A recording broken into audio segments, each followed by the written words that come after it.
ಲಕ್ಷ ಲಕ್ಷ ಸುರಿದು ಬೆಳೆದ ಬೆಳೆ ಕೈಗೆ ಬಂದ ತುತ್ತು ಬಾಯಿಗೆ ಬಾರದ ಹಾಗೆ ಆಗಿದೆ ರೈತರ ಬದುಕು. ಆನೇಕಲ್ ತಾಲೂಕು ರಾಜಧಾನಿಗೆ ಕೂಗಳತೆ ದೂರದಲ್ಲಿ ಇದ್ದರೂ ರೈತರಿಗೆ ಯಾವುದೇ ಪ್ರಯೋಜನವಿಲ್ಲದಂತಾಗಿದೆ. ದಶಕಗಳ ಹಿಂದೆ ಆನೇಕಲ್ ತಾಲೂಕಿನ ರಾಗಿ ಕಣಜ ಅಂತ ಬೆಳೆಯುತ್ತಿದ್ದ ಕಾಲದಲ್ಲಿ ಬೆಂಗಳೂರು ಬೆಳೆಯುತ್ತಿದ್ದಂತೆ ರೈತರು ರಾಜಧಾನಿ ಸನಿಹ ಇರುವ ಕಾರಣ ತರಕಾರಿ, ಹೂವಿನ ಬೆಳೆಗಳು, ಹಣ್ಣಿನ ಬೆಳೆಗಳನ್ನು ಬೆಳೆಯಲು ಮುಂದಾಗ್ತಾರೆ. ಆಧುನಿಕ ಕೃಷಿ ಪದ್ಧತಿಯನ್ನ ಅಳವಡಿಸಿಕೊಂಡು ಹಸಿರು ಮನೆ ನಿರ್ಮಿಸಿ ಹೂ ತೋಟಗಾರಿಕೆಯಲ್ಲಿ ಕ್ರಾಂತಿ ಮಾಡಿದ ಹೆಗ್ಗಳಿಕೆ ನಮ್ಮ ಆನೇಕಲ್ ತಾಲೂಕು ಮುಂಚೂಣಿಯಲ್ಲಿದೆ ಅಂದ್ರೆ ತಪ್ಪಿಲ್ಲ. ಕೋಟಿ ಕೋಟಿ ಬಂಡವಾಳ ಹೂಡಿಕೆ ಮಾಡುವ ಕೈಗಾರಿಕಾ ಕ್ಷೇತ್ರಕ್ಕಿಂತ ರೈತರು ಕಮ್ಮಿ ಇಲ್ಲವೆಂಬಂತೆ ಕೃಷಿ ಕ್ಷೇತ್ರದಲ್ಲೂ ಕೋಟಿ ಕೋಟಿ ಹೂಡಿಕೆ ಮಾಡಿ ಹಣ ಗಳಿಕೆ ಮಾಡುವುದನ್ನು ಇತ್ತೀಚೆಗೆ ರೈತರು ಕಂಡುಕೊಂಡಿದ್ದಾರೆ. ಆದರೆ ಕೆಲ ಬಿತ್ತನೆ ಬೀಜ ಕೊಡುವ ಕಂಪನಿಗಳು ಮತ್ತು ಗ್ರಾಫಿಂಗ್ ಸಸಿಗಳನ್ನ ಕೊಡುವ ಕಂಪನಿಗಳು ಉತ್ತಮ ಸಸಿಗಳನ್ನ ಕೊಡದೆ ರೈತರಿಗೆ ಮೋಸ ಮಾಡುವುದು, ಕರಗತ ಮಾಡಿಕೊಂಡು ರೈತರ ಬಾಳಲ್ಲಿ ಆಟವಾಡುತ್ತಿರುವುದು ಮಾತ್ರ ದುರಂತ.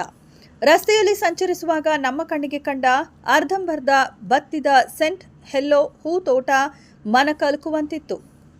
ಕೈಗೆ ಬಂದ ತುತ್ತು ಬಾಯಿಗೆ ಬಾರದೆ ಆಗಿರುವುದು ಮಾತ್ರ ವಿಪರ್ಯಾಸ. ಕೃಷಿ ಅಧಿಕಾರಿಗಳು ಭೇಟಿ ನೀಡಿ ರೈತರ ಪರ ನಿಲ್ಲುವರೇ, ನಿಂತು ಅವರಿಗೆ ಕಂಪನಿ ಕಡೆಯಿಂದ ಆಗಿರುವ ನಷ್ಟಕ್ಕೆ ಪರಿಹಾರ ಕೊಡಿಸುವರೇ ಕಾದು ನೋಡಬೇಕಿದೆ. ಜನಪ್ರತಿನಿಧಿಗಳು, ಸರ್ಕಾರದ ಪ್ರತಿನಿಧಿಗಳು ಇತ್ತ ಕಡೆ ಗಮನ ಹರಿಸಿ ಪರಿಹಾರ ಕೊಡಿಸಿದ್ರೆ ರೈತರು ನಿಟ್ಟೆಸರು ಬಿಟ್ಟಂತಾಗತ್ತೆ. ಹಲೋ ಹಲೋ, ಯಾರಪ್ಪ? ಸರ್ ನಮಸ್ತೆ, ನನ್ನ ಹೆಸರು ಗಣೇಶ್ ಅಂತ. ಹಾ ಹೇಳಿ, ನಮಸ್ತೆ. ಆನೇಕಲ್ನಿಂದ. ಇದು ತರುಣ್ ನರ್ಸರಿ ಅಲ್ವಾ? ಹೌದು. ಇದು ಎಲ್ಲಿ ಸರ್ ಬರುತ್ತೆ? ಸ್ವಲ್ಪ ಸೇವಂತಿ ಗಿಡ ಇದು ಬೇಕಾಗಿತ್ತು. ನೆಲಮಂಗಲ. ನೆಲಮಂಗಲನಾ? ಆನೇಕಲ್ಗೆಲ್ಲ ನೀವೇನಾದ್ರು ಕೊಟ್ಟಿರೋದಲ್ಲ ಸರ್? ಕೊಡ್ತೀವಿ, ನೀವು ಬಾಡಿಗೆ ಕೊಡ್ತೀವಿ ಅಂದ್ರೆ ಕೊಡ್ತೀವಿ, ಇಲ್ಲ ನೀವು ಬಂದು ತಗೊಂಡೋಗ್ಬೇಕು. ಅಲ್ಲ, ಬಾಡಿಗೆ ನಾವು ಬಂದು ನೋಡ್ಲೇಬೇಕಲ್ಲ ಸರ್? ನೋಡ್ತಿದ್ದು ಅದೇ. ಬನ್ನಿ, ಎಷ್ಟು ಸರ್? ಬನ್ನಿ ಬಂದ್ರೆ ಅಲ್ಲೇ ನರ್ಸರಿ ನೋಡ್ಕೊಂಡು ಆಮೇಲೆ ಮಾತಾಡ್ಕೊಂಡು ಡಿಸೈಡ್ ಮಾಡ್ಬೋದು.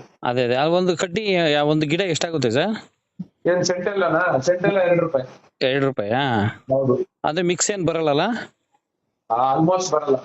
ಆಲ್ಮೋಸ್ಟ್ ಅದೇ ಒಂದು 100% ಅಥವಾ 99%? ಹಂಗೆ ಹೇಳಕ್ ಆಗಲ್ಲ ಸರ್, ಒಂದ್ 80% ಹೇಳ್ತೀವಿ ನಾವು. ಅಲ್ಲಿ ಮಿಕ್ಸ್ ಬಂದ್ರೆ ಈಗ ಹೋದ್ ವರ್ಷ ಸ್ವಲ್ಪ ಪ್ರಾಬ್ಲಮ್ ಬಂದಿದೆ ಅಂತ ಈ ವರ್ಷ ಸೆಂಟ್ ವೈಟೇ ಮಾಡೋದ್ ಬಿಟ್ಬಿಟ್ಟಿದೀವಿ ನಾವು. ಹೌದಾ? ಅಲ್ಲ, ಈಗ ಆನೇಕಲ್ ಭಾಗದಲ್ಲಿ ಸುಮಾರು ಒಂದು 150 ಎಕರೆ ರೈತರೇನೋ ಮಾಡೋರಂತೆ. ಎಲ್ಲ ಸಾಯ್ತಾ ಇದೆ, ಯಾಕೆ ಸರ್? ಅದು ಬೇರೆ ಪ್ರಾಬ್ಲಮ್. ಅದು ಎಲ್ಲಿ ತಂದಿದ್ರೆ ಅವ್ರನ್ನ ಕೇಳ್ಬೇಕು. ಏನ್ ಸರ್? ನಮ್ಮ ಹತ್ರ ತಗೊಂಡೋಗಿರೋದು ಯಾವ್ದು ನಾರು ಅಷ್ಟೊಂದು ಸತ್ತೋಗಿದೆ ಅಂತ ಕಂಪ್ಲೇಂಟ್ ಇಲ್ಲ. ಇಲ್ಲ, ನಿಮ್ಮ ಹತ್ರನೇ ಇಲ್ಲೇ ಅವರೇ ರೈತರ ಹತ್ರನೇ ಇದೀವಿ ನಾನು. ಇಲ್ಲೇ ಇದ್ದೀನಿ. ಆಯ್ತು, ಅವ್ರು ಬಿಲ್ ಕೆಲ್ಸ ಕೇಳಿ ಅವ್ರು ನಮ್ಗೆ ಡೈರೆಕ್ಟ್ ಆಗಿ ಹೇಳಿಲ್ಲಲ್ಲ ಸತ್ತೋಯ್ತು ಅಂತ. ಅಲ್ಲ, ನೀವ್ ಯಾರ್ಯಾರು ಕೊಟ್ಟಿದ್ರು ಒಂದು ಕಾಲ್ ಮಾಡಿ ಸರ್, ನೀವೇನೆ. ಸರ್ ಅದೆಲ್ಲ ಸೆಕೆಂಡ್ರಿ. ನೀವು ನರ್ಸರಿಗೆ ಬಂದು ನೋಡಿ, ನಾವು ಮಾಡ್ತಾ ಇರೋದು ನಿಮ್ಗೆ ಸಮಾಧಾನ ಆದ್ರೆ ಇನ್ನು ಟೆಕ್ನಿಕಲ್ ಡೀಟೇಲ್ಸ್ ಏನಾರ ಬೇಕಾದ್ರೆ ಮಾತಾಡ್ತೀನಿ.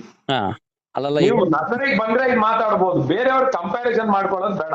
ಅಲ್ಲ, ಕಂಪಾರಿಸಮ್ ಅಲ್ಲ. ಈಗ 100 ಪ್ರಾಬ್ಲಮ್ಸ್ ಇರುತ್ತೆ ರೈತರದು.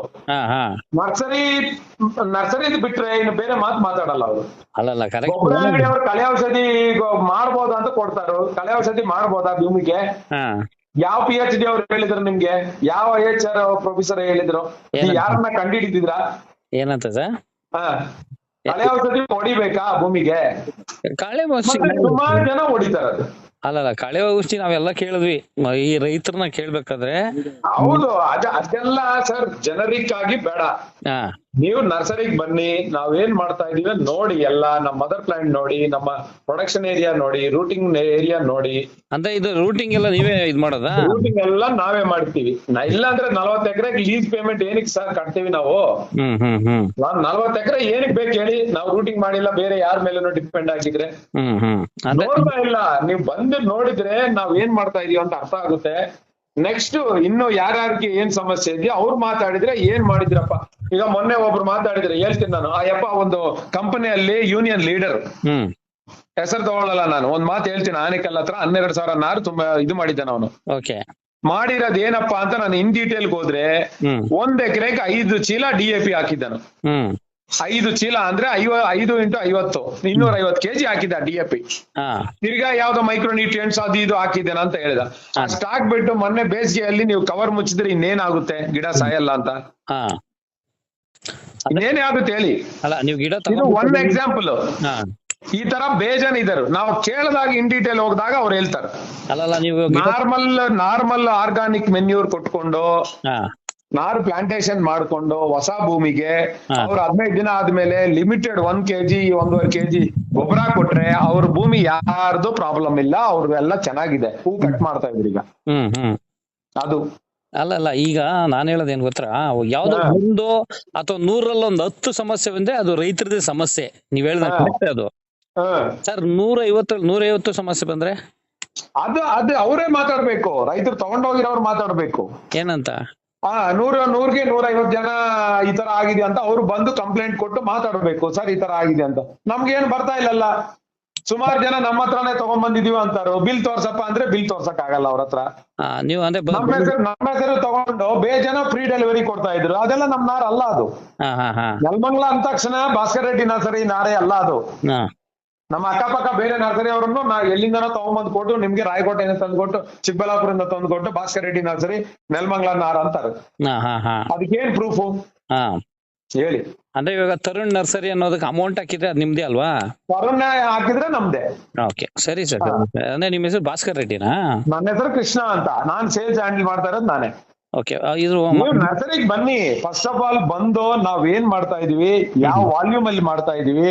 ಮೊನ್ನೆ ನೀವು ಇಷ್ಟ ಹೇಳ್ತೀರಾ, ಮೊನ್ನೆ 1 ತಿಂಗಳು ನಮ್ಮ ಹತ್ರ ಸೆಂಟೆಲ್ಲ ನಾರ್ ಸೇಲೇ ಆಗಿಲ್ಲ.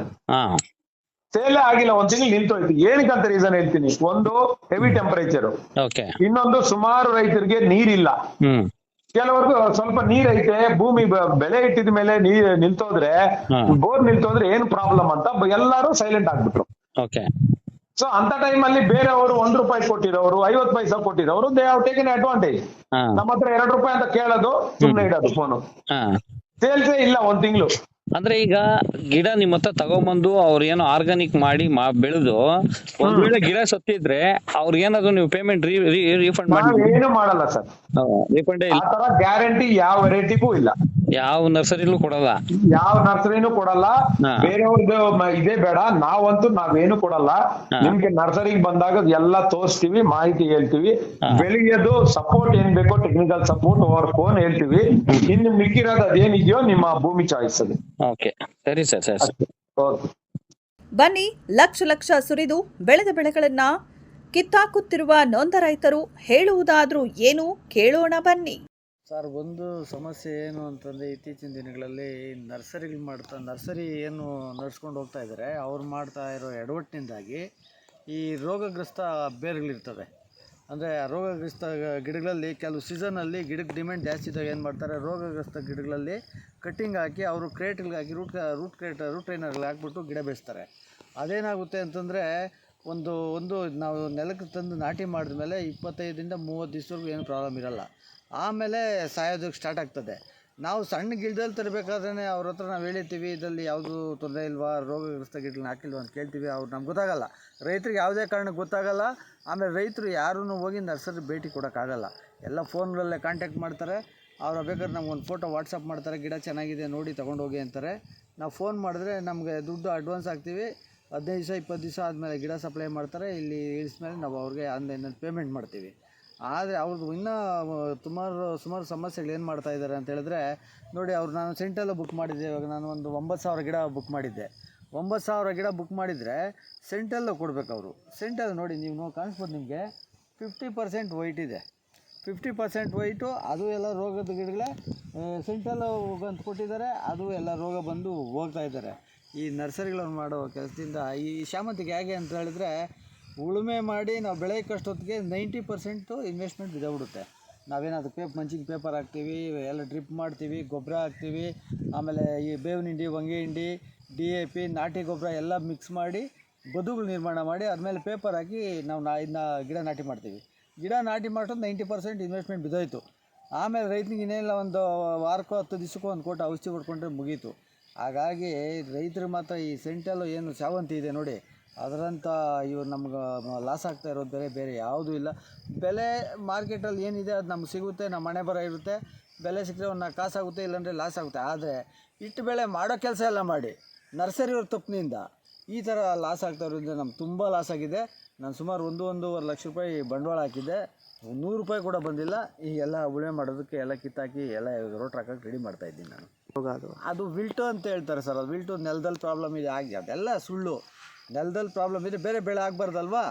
ಇಲ್ಲಾಂದರೆ ಇವರು ಈ ತೋಟಗಾರಿಕೆಯವರು ಕೃಷಿ ಇಲಾಖೆಯವರು ಅವರು ಜಾಗೃತಿ ಮೂಡಿಸ್ಬೇಕು. ರೈತರ ಹತ್ರ ಬಂದು ಪುಷ್ಪ ನೀವು ಪುಷ್ಪ ಕೃಷಿ ಮಾಡ್ತಾ ಇದ್ದೀರಲ್ವ, ಪುಷ್ಪ ಕೃಷಿ ಮಾಡಬೇಕಾದ್ರೆ ವಿಲ್ಟು ರೋಗ ಇದೆ, ಅದಕ್ಕೆ ನೀವು ಈ ಥರ ಮಾಡಿ ಅಂತ ಬಂದು ಗೈಡೆನ್ಸ್ ಕೊಡಬೇಕು. ಅವರು ಏನು ಕೊಡೋದಿಲ್ಲ.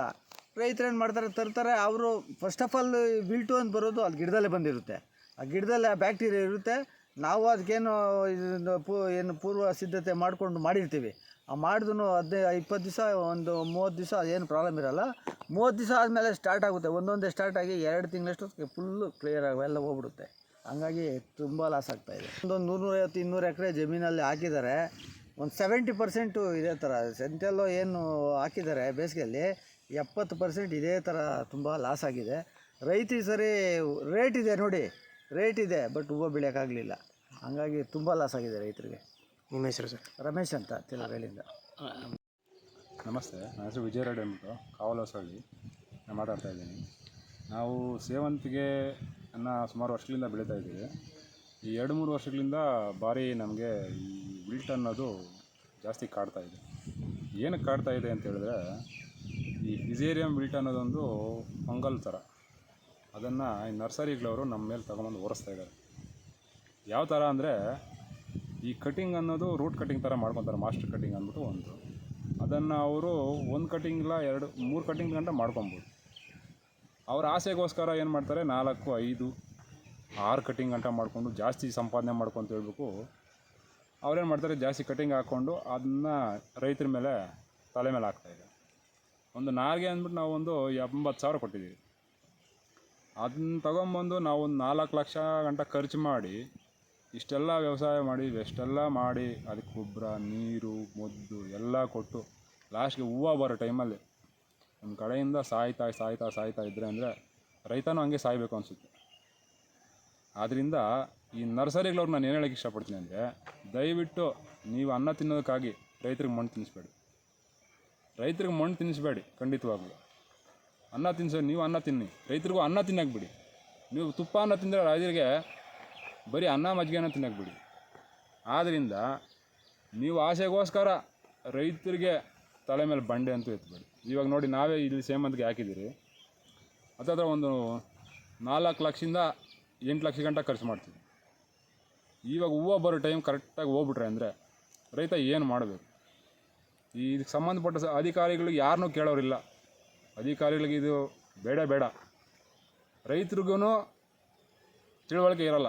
ಇವಾಗ ನಾವು ಯಾರನ್ನೋ ನಂಬಿ ಹೋಗಿರ್ತೀರಿ, ಅವರು ಓಕೆ ನಮಗೆ ಫಸ್ಟ್ ಒಂದು ಸಲ ಯಾರಿಗೂ ಕೊಟ್ಟಿದ್ದಾರೆ ಅಂದ್ಬಿಟ್ಟು ಅವ್ರ ಮುಖಾಂತರ ನಾವು ಅಲ್ಲಿಗೆ ಹೋಗ್ತೀರಿ.